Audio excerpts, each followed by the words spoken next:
senior high school graduates who are unable to comprehend or to manifest comprehension, not only in reading but also comprehension in writing as well as in speaking. And that data somehow, hindi siya, though Leyte and nor in Samar, nakita ko sir, hindi naman tayo na-identified among the provinces in the country na medyo terrible talaga, malala yung data. But the data is really a wake-up call to all of us. Kasi sa PISA result, sa ating Philippine Informal Reading Inventory, and all the other reading assessment, all these assessment mechanisms talagang nagpapakita na we still have a significant percentage of learners who are really struggling in terms of comprehension. But the good news to all of us, we're here. The good news is we're here together, that it is not surrendering, that it is not giving up by implementing our LRP, our literacy remediation program as one of our summer programs. So, as a way forward, because you just completed your 3D training, for my part, let me just quickly give you some tips that might help you be able to effectively implement our LRP. So tip number one that I wish to give is that you always have to start with assessment. Okay? Start with assessment, and you have to make use of the relevant data in reading. The field theory, the pre-test, the post-test, the CRLA for those learners in the Key Stage 1, and all the other reading inventory assessment activities. So intervention should be data-driven. Intervention should be data-driven, and so the design of your program, as you contextualize and individualize your LRPs, it has to be based on the data of your learners. Okay? And tip number two is you have to use explicit and systematic instruction from the data provided by your assessment result, by your learners. You are now going to design activities, learning activities that should be using explicit instruction, and it should be systematic. Why do we have to make it explicit? Because you are doing it intentionally. You are providing the remediation intentionally based on the deficient skills that your learners are manifesting based on the assessment result that you are going to harvest. And according to basic literacy programs and literatures, you always have to start with the foundation skills, because especially if your learners are non-readers, you have to start with the basic. So if your learners are non-readers, if your learners are struggling readers or immediate emerging readers, every type of reading level will call for a different set of activities. Hindi lang yung shotgun there, shotgun dito. So hindi dapat ganun. The instruction shall be individualized. It should be intentional based on the actual needs and deficiencies, reading deficiencies of your respective learners.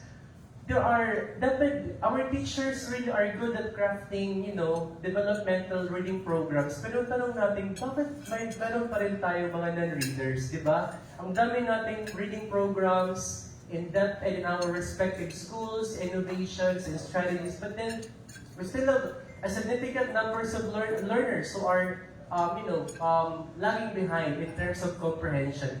And the thing is that based on our experience and monitoring in the field, part of it is that some of the interventions that are being designed by our teachers are not actually data-driven. Hindi siya data-driven, hindi siya assessment-driven. And second thing is that the progress of our learners are not actually fully monitored. In other words, when teachers give assessment activities, when teachers give reading activities, sometimes they would miss accounting, like providing the learners assessment activities, and at some point they fail to account and to record the learner's progress. So it's like teaching, where you're gonna teach today, and then the next day decide another lesson plan, then teach.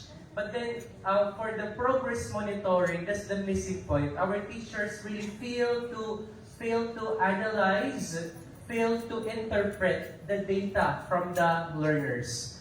We should not only be gathering assessment data, progress data. We should also take a look into it, analyze the data, reflect into that data, and adjust our instruction in the next set of LRPs or activities. Yun dapat. So, kaya nga ako, if I am to share, hindi ako sold out sa weekly lesson plan that are being prepared by teachers. I would still prepare daily lesson plan because if you will be writing weekly lesson plans, parang we are encouraging our teachers not to really adjust their instruction in a daily basis. Instruction shall be adjusted in a daily basis based on the assessment, based on the formative assessment of your learners. So nangyayari ngayon, weekly lesson plan natin, hindi na nag-adjust yung teachers natin, no more adjustments. Why? Kasi weekly na yung lesson plan nila, di ba? So, teachers, kahit weekly yung plan, you should reflect after gathering data, analyze the data, interpret the formative assessment data, and adjust your lesson design or instruction. And always tailor your instruction, your LRP activities, based on the needs of your learners. Third tip I wish to give you is you have to design a print-rich and supportive learning environment. In your respective classroom, our learners will definitely not be encouraged to love reading if they are not receiving reading stimulus or stimuli in their respective classroom. How do you design the reading environment of your classroom? Are there books? Are there reading materials? Kasi when we visit schools, sometimes may mga schools na empty, walang laman, walang mga reading materials, walang books, walang newspapers. So basics, di ba? We cannot inculcate a culture of reading and literacy among our learners if they are not supported in terms of the immediate learning environment. So the richer, the engaging the classroom environment is, the more the learners are given the opportunity to love reading, and not just love attending your class, but also love reading after attending your LRP activities. Fourth tip is you have to apply the gradual release of responsibility model and integrate comprehension strategy alongside. Anong ibig sabihin nito? Ako, I'm an English teacher, but then when I teach literacy or reading, first thing that I would do is to model, like I would read the text for my learners. After that, I would let the whole class read the text with me, and after that, allow the class or individual learners to read the text by themselves or by himself or by herself. That's how we support. Kasi remember, we are teaching non-readers. We are teaching non-emergent readers. So these are learners who are not really able to read with comprehension, and so they need as proper scaffolding, support talaga. Support, scaffolding to them for them to gain their confidence. Remember, di ba mga non-readers, especially pag high school or grade 6, yung mga bata nito, walang masyadong confidence, di ba? Walang confidence masyado, nahihiya. Kasi nga, they are behind from the rest of their class members. So, they really need our support. So, this particular strategy might do, especially for our non-readers or non-emerging readers. And alongside of it, you integrate multiple activities. Remember the integrative approach in teaching and the differentiated instruction or DI. It's very, very much applicable. I would always tell my undergraduate students, sabi ko sa kanila, if you are teaching listening, and if your lesson plan is about listening, also be able to integrate reading, writing, speaking, and viewing. Kasi the more activities your learners are doing, the more their senses, the more their brain cells or faculty are being integrated and activated. So the same applies in teaching reading. The more activities, the more differentiated your activities are, if you're going to integrate multiple intelligences, you will be catering talaga to the diverse needs of our learners. Remember, every learner in our class, in a class of 30, each of the learner would have different needs, different sets of intelligences. So kaya nga, the more diverse your activities are in your classroom, the more it would be able to cater to the diverse needs and backgrounds of your learners. And next tip, we have, yes, I told you earlier, you have to monitor the progress of your learners. Wag lang yung, okay, mag-LRP ngayon, day 1, next day, okay, another LRP. Next day, okay, another LRP. Diba? You only implement your lesson plan, but you don't get to analyze what happened today. What happened to my learners? Did they do well with my activities? Let me check. Let me evaluate the assessment data, the formative assessment data for that day. Mas okay nga may formative assessment data, pero yung malalaman yan, there are some teachers na hindi nga nag-exit quiz or hindi nag-exit formative assessment activity. And the thing is that hindi nila ina-analyze and i-interpret yung data. So sometimes our teachers have to be reminded on the basic definition of assessment.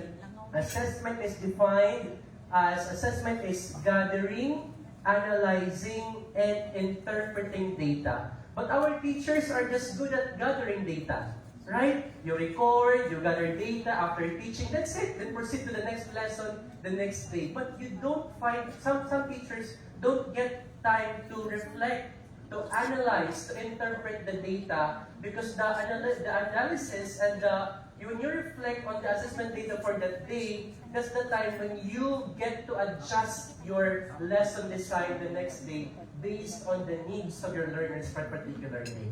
Yun dapat, okay? So, you have to monitor the progress, analyze, and interpret systematically the data that you're going to gather. And I think those are the tips that I wish to give you.